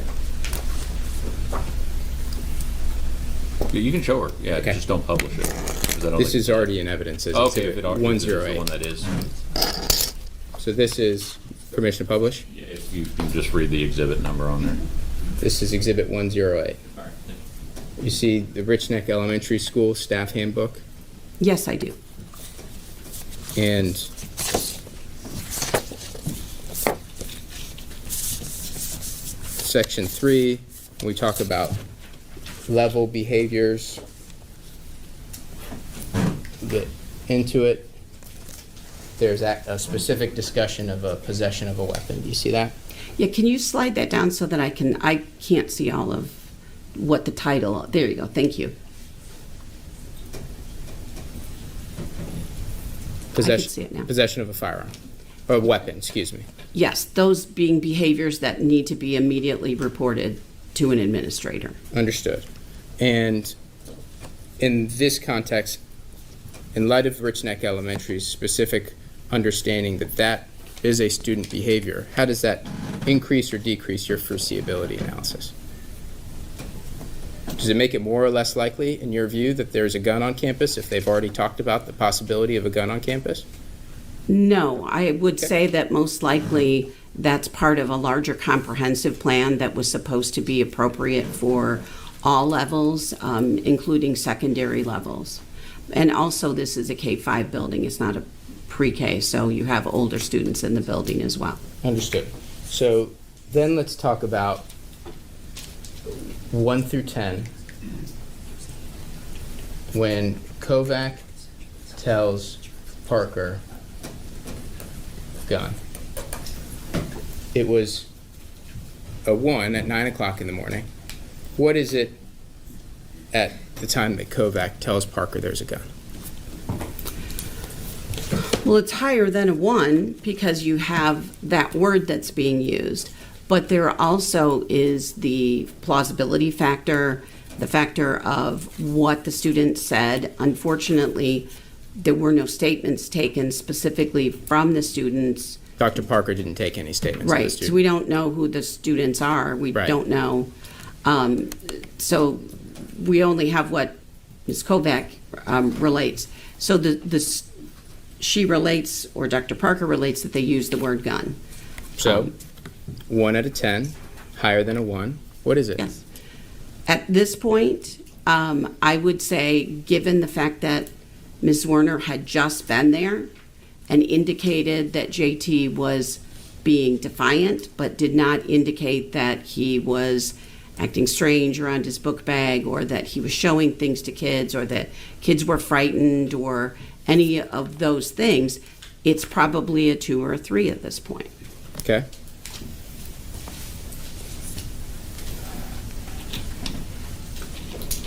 Then we have a moment in time, as we talked about, where Kovac says, no gun in backpack, put something in pocket. Is that right? Is that true? We have a moment where Ms. Kovac has looked in the backpack and there is no gun, and Ms. Zwerner has texted Ms. Kovac and told her that he put something in his pocket. Dr. Parker did not know that until Ms. Kovac told her. Right. So that's the moment I'm talking about. The moment where Kovac says, no gun in the backpack, but there's a report that he put something in his pocket. This little pockets moment. You understand where I am in the timeline? Yes, I do. Scale of 1 to 10. What's the foreseeability? I think we're still basically in the 2 to 3. And actually thinking of the size of an actual firearm. You're still at a 2 to 3. Yeah. All right. And may I qualify what or clarify what you're saying? You're saying based purely on this information, not all the other information that was observed by other people that was not disclosed to Dr. Parker. Is that correct? Well, ultimately, we're asking, and the question in this case, as you understand it, is Dr. Parker's actions, correct?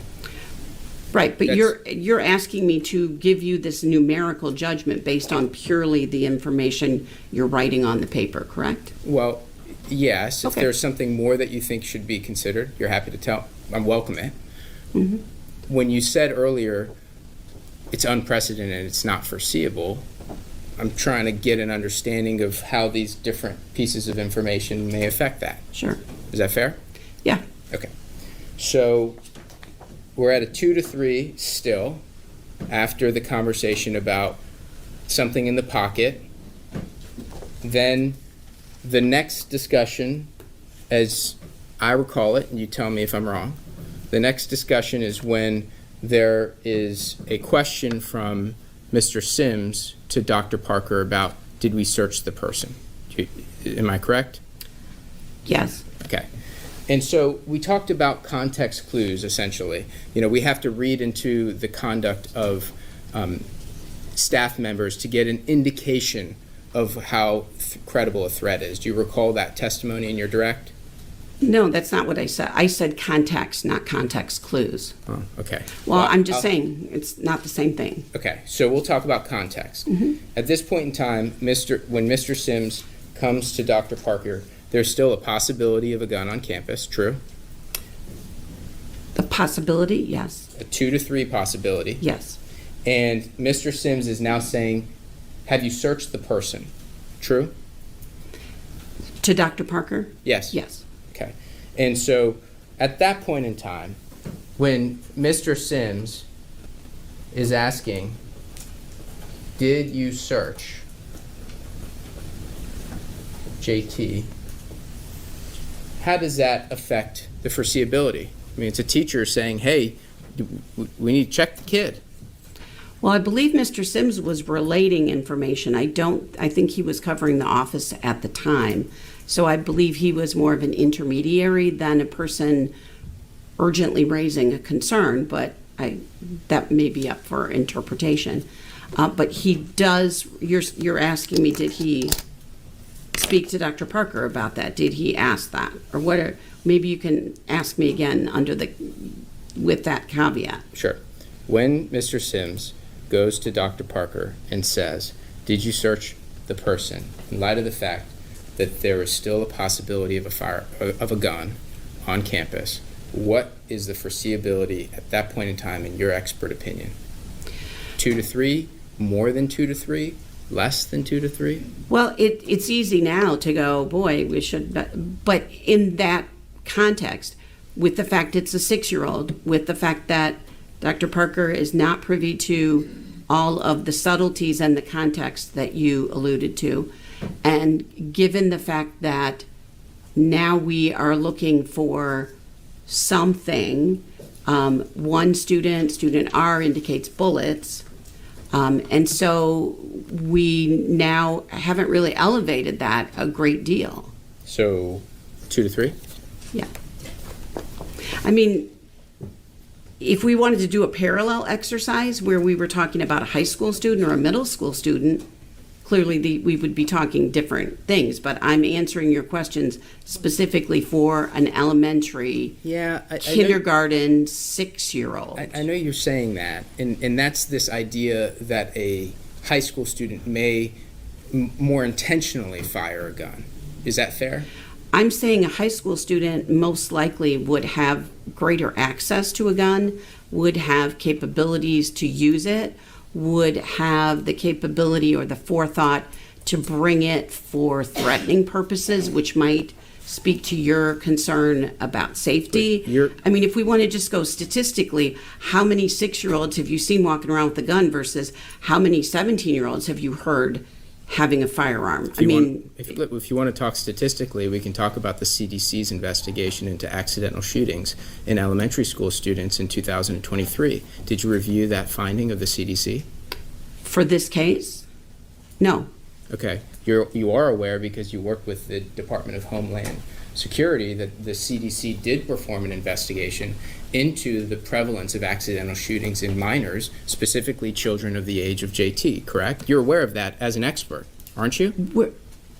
Aware of that study, or aware of it in this context? I did not review it for this case, and this was not... You were asking me questions not about an accidental shooting. You were asking me about foreseeability. Foreseeability of a threat on campus. Yes. If there is a gun, true? Yes. And whenever there's a gun, especially at an elementary school, an accidental shooting is a threat, true? Yes. And so, at the time that Mr. Sims goes and talks to Dr. Parker and is continuing to ask about a search of the person, it's still, in your view, it's a 2 to 3 foreseeability of a threat at that time. For a 6-year-old. Just asking you about a gun on campus. 2 to 3, more, less? Well, I think you're asking me to make a unilateral statement, and I'm trying to provide the context that you referred to. And the context being the foreseeability of a 6-year-old having a firearm.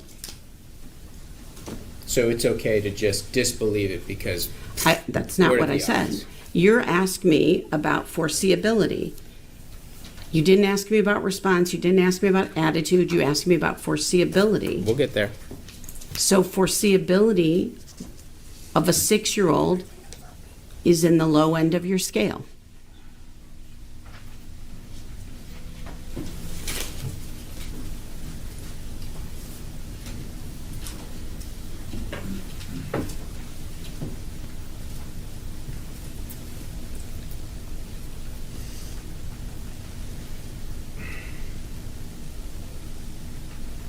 Okay.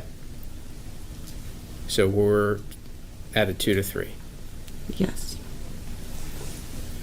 After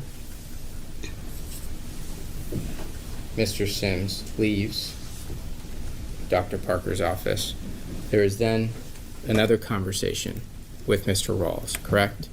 Yes. And this is the conversation I think that you and Mr. Rawls during that requests, oh, that's really bad, requests to search, true? Who are you referring that Mr. Rawls is talking to? You're done with Mr. Sims, right? You're talking with Dr. Parker, correct? Correct. I just want to be clear so I can answer it correctly. So Mr. Rawls requests to Dr. Parker to search the student, true? There is a discussion about searching. Okay. Yes. And that's now the second discussion about searching the student. Mr. Sims, then Mr. Rawls, true? The first one was a informational, has he been searched? This one was a discussion about searching. And, okay. And so, at this point in time, foreseeability, 2 out of 3, more, less? Well, I think you're equating the discussion of searching with somehow urgency or more likelihood. So I don't see that there is a, again, significantly higher likelihood. It is still quite implausible, even though we know it happened. It is still not a lot of specific information. It's still all the things that we talked about. So yeah, we're still in the lower end. I think Dr. Parker and Mr. Rawls' discussion centered on the plausibility, but also on the caution through which an administrator should undertake a body search of a 6-year-old. And so there wasn't a refusal to search. There was the decision that it needed to be done with parent, not necessarily permission, but parent involvement. So 2 to 3, or is it more? I don't think it goes up a lot more, no. And especially considering that Mr. Rawls has experience with it go up at all? troubled Let Let him students. finish the question. Objection, Your Honor. He's cutting her off. I mean, I just asked more than 2 to 3. All right, so we can answer his question. Is it more than 2 to 3? You said not much more. How No. much more? 3, there. 3. All right. We moved a little. And you're talking about this communication process with the assistant principal, Dr. Parker, and the staff members, correct? Yes. And in your book titled "Keep Students Safe Every Day," that's the title, correct? No, it's keeping students safe every day. Sorry, I missed the ing. You'd agree that a crisis event occurs in a school, there needs to be effective communication, correct? That is correct. And that the assistant principal is the leader in that regard, correct? I don't say that in the book. The assistant principal is the leader in that regard? Do you? I don't remember writing that. All right. Is the assistant principal a school leader, to be clear, specific, and timely with communication? An assistant principal is one of the school leaders, and in the crisis plan is one of 3 school leaders. And in this context, at 1:40 in the afternoon, if you accept my representation, that's when this conversation occurred. It was a 3, that there is still a 3 likelihood that there is a gun on campus. True? Based on what you have asked me to assign to it, yes. Okay. All right. And when we say a 3 likelihood, and you talked earlier about, I think you said you have to assess whether to search the person, the boy, or not, given his age and other surrounding circumstances. Do you recall that? I don't know that I said assess, but I might have. So, I told you earlier the last thing we talked about was over, under. Do you recall that? Yes, I do. And when we say over, we're talking about what's an overreaction to a gun on campus? What's an underreaction to a gun on campus? True? Right. When I spoke about it in an overreaction, underreaction to a crisis event. But yes, we could specifically talk about to a gun on campus. Well, that's what we're talking about in this case, aren't we? I just want to be clear that when I spoke about it, I speak about it in general. So what is an overreaction to a gun on campus at an elementary school? What's an overreaction? Well, I think that you want an example of it, you mean? Yeah, I mean, you're saying you have to weigh the balancing test. What possibly could be an overreaction to a gun on campus? So you want me to take it to the biggest overreaction I can think of? Sure.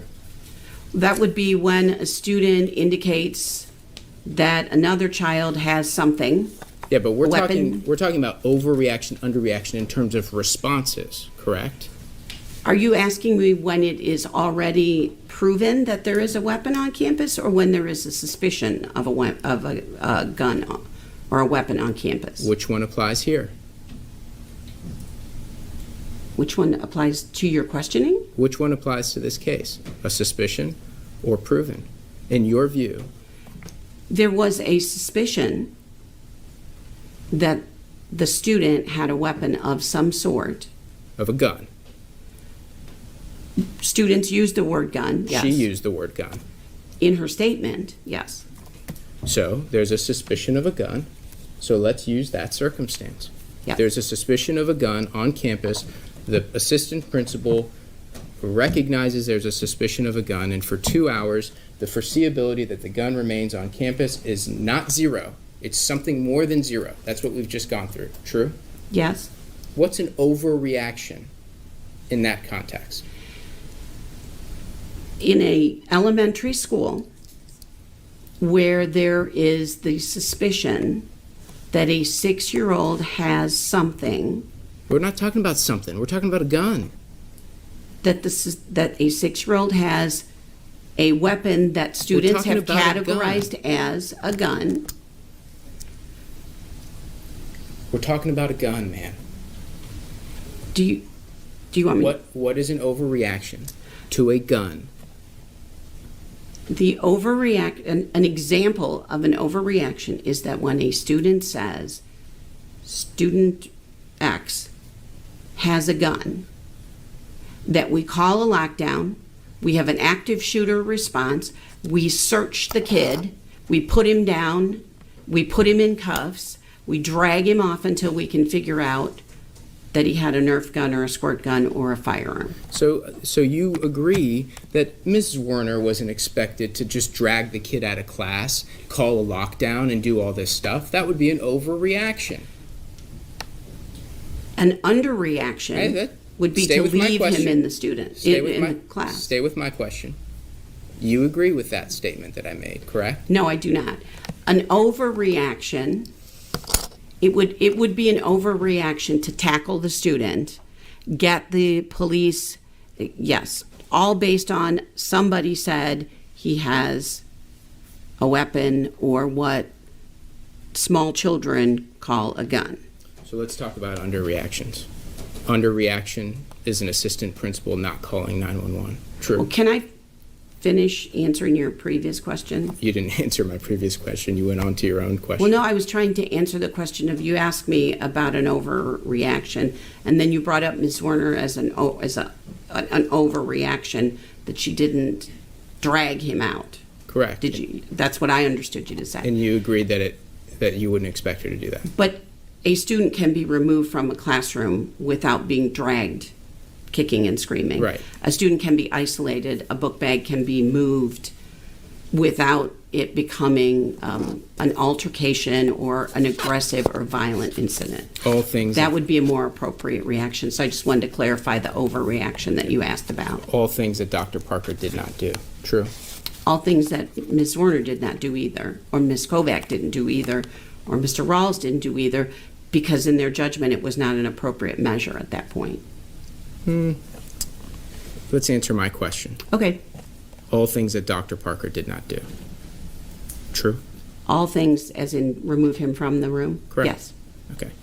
Now, when you've heard this statement, I presume, in life about sounding the alarm. You understand what that means? Yes. Okay. And so in this instance, there was a request, there was information that was conveyed all day that we talked about in terms of foreseeability to Dr. Parker. True?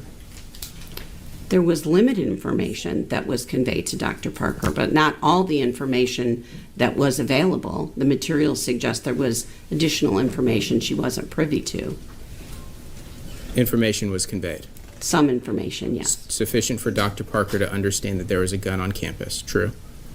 That there was Sufficient? Sufficient for her to suspect there was a gun at Richneck Elementary School. We talked about suspicion. Sufficient for her to understand that there was a concern about the potential of a gun on campus.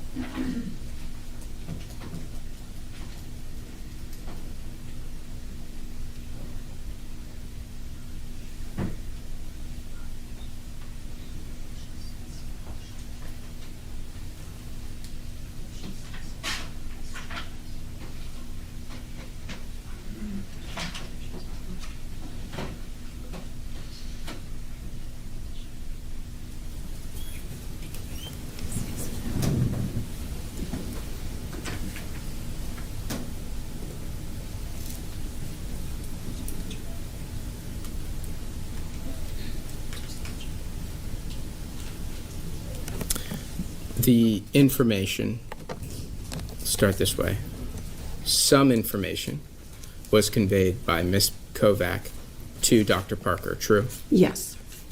And again from Ms. Kovac to Dr. Parker, correct? Yes. And then from Mr. Sims, at least a question to Dr. Parker, correct? Yes. And then from Mr. Rawls to Dr. Parker, correct? Correct. So the individual who was in the position that was aggregating the information in this circumstance was Dr. Parker. You agree? Aggregating as in receiving that information? Yes. Yes.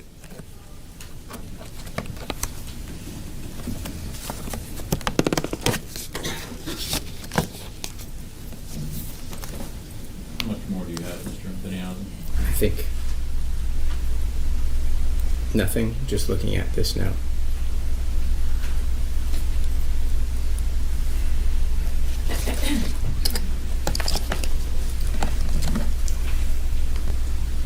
That's all I have, Your Honor. Thank you. All right. How much redirect do you have? It can take a bit of time. Okay. All right. Then we will go ahead and take our lunch break now.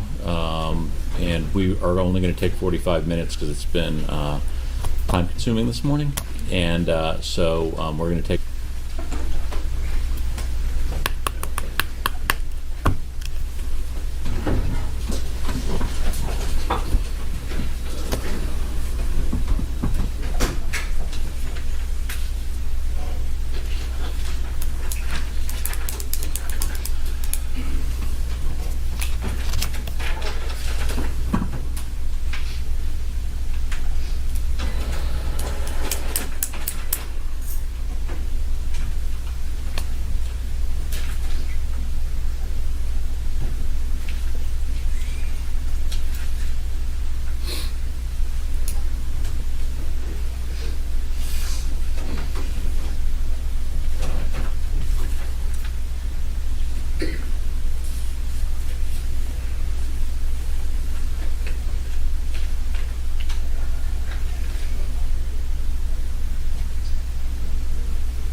For the jurors.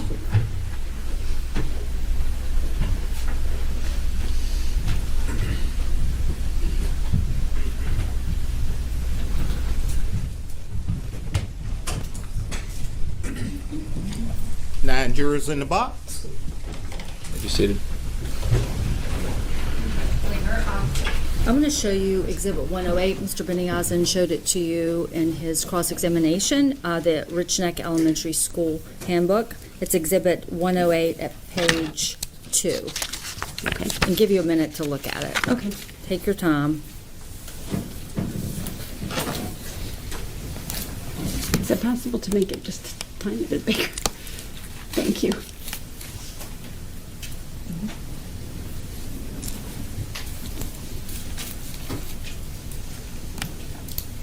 Can you scroll? There you go. Thank you. We'll start on the page 1087. Okay. Your Honor, I think we can publish it to the jury since they've already seen it. Absolutely. Okay, just making sure.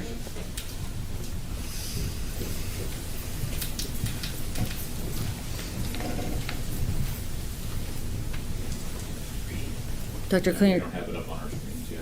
Oh, I'm It's on sorry. that screen.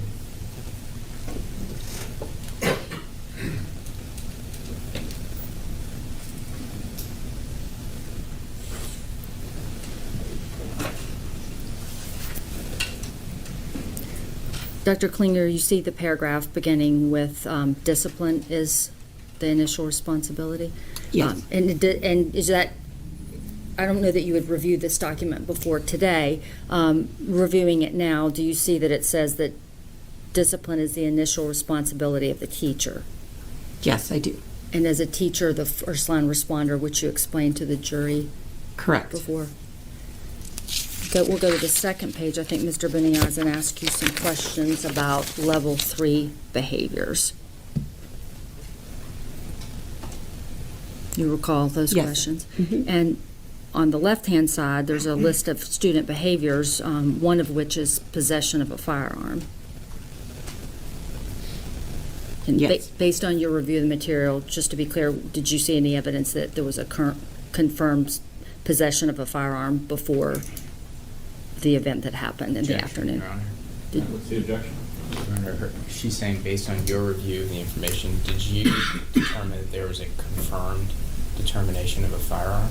How is that helpful to the jury, the trier of fact? The question is whether or not Dr. Parker reached the standard of care. That's what she was proffered to do. Reaching a conclusion as to the state of mind of persons is irrelevant. Do you have a response? I'll try to rephrase it a little So bit. sustained, allow you to rephrase. Yeah, did you review any information in the records that you reviewed that there was a confirmed firearm or weapon before Ms. Zwerner was shot? It's a simple question. Objection, Your Honor. I think it's impermissible as it relates to hearsay. If she's saying, did you review something? Everything that she's reviewed is hearsay. The question is, did she reach her own conclusions? I'm going to overrule that. I think you can answer that.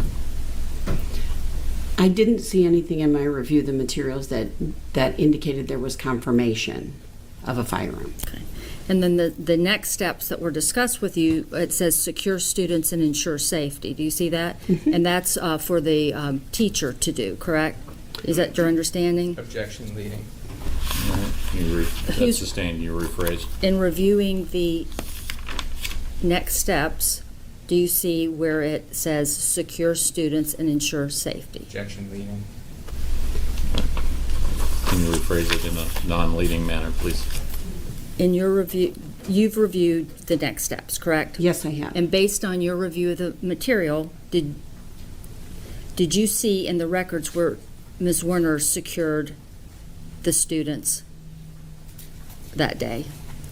No, there's no evidence of that in the materials that I reviewed. Okay. Did Ms. Werner give notice to an administrator immediately, Dr. Parker? Of this level of these levels of infraction, no.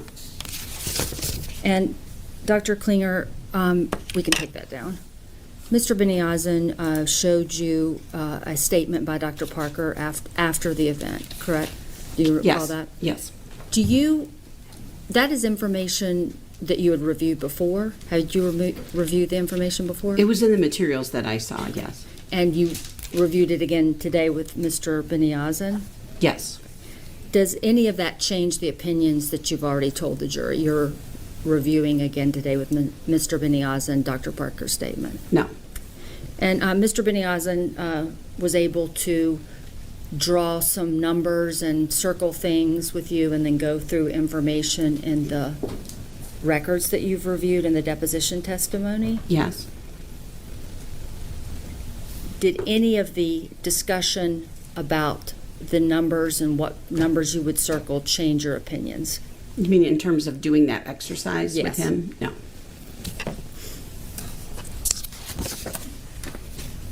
And Mr. Beniazin asked you about Mr. Rawls' discussion with Dr. Parker about body searching the student. Yes.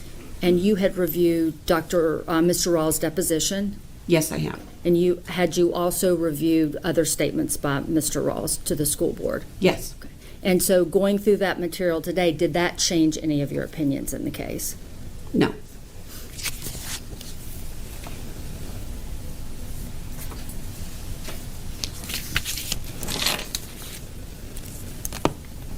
Dr. Klinger, on cross-examination, Mr. Beniazin asked you whether you recalled specific statements that Amy Kovac made to Dr. Parker before the shooting. Yes, he did. And do you recall when Mr. Beniazin asked you, did Ms. Kovac tell Dr. Parker explicitly about a gun and a specific student? Did he ask me that? Do you recall when he asked you Yes, that? I do. I'm sorry. Sitting here, are you able to remember exactly word for word what Amy Kovac reported to Dr. Parker? No, because it appeared to be, there was the general suggestion, the discussion of a weapon, but even within the materials there is not clarity on that. When you reviewed the records, did you review body-worn camera video depicting Ms. Kovac's interview with police after the shooting? Yes, I did. And would reviewing that video refresh your recollection of what Amy Kovac said to Dr. Parker regarding whether Ms. Kovac thought JT had a gun? Yes. Can we show?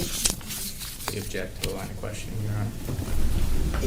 Yeah, He opened the door, Your Honor. We can look at the body cam video outside the presence of the jury, but he opened the door. how did he open the door? He asked her. Yeah, and again, this is crossing over into an argument that Mr. Hogan's already made. I'm happy for him to interject because we're crossing over in two witnesses right now, or I can keep going, whatever the court prefers. Yeah, I'm going to sustain the objection. She can't refresh a witness's testimony with another witness's testimony. So I'm going to sustain the objection. Judge, if I could respond briefly to this point, and it may be appropriate to raise these arguments in a sidebar. No, you can make it after she steps off the stand, but no, I've ruled on that.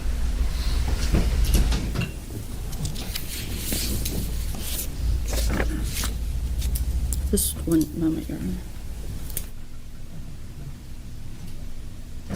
No further questions. All right. Anything? 2 or 3. Limited to redirect. Yes, Judge. If we can go to the IP vote, please.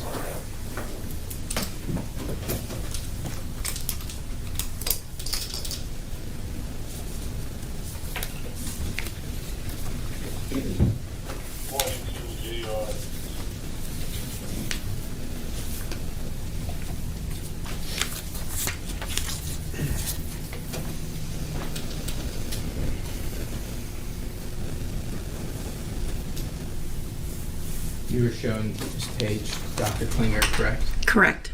And opposing counsel had highlighted this first part, discipline is the initial responsibility of the teacher, correct? Correct. But the sentence goes on to say, thus, in expectations of Tier 1, correct? Well, I can't see it, but yes, I believe that's what it says. In my version, it's zoomed out. Okay.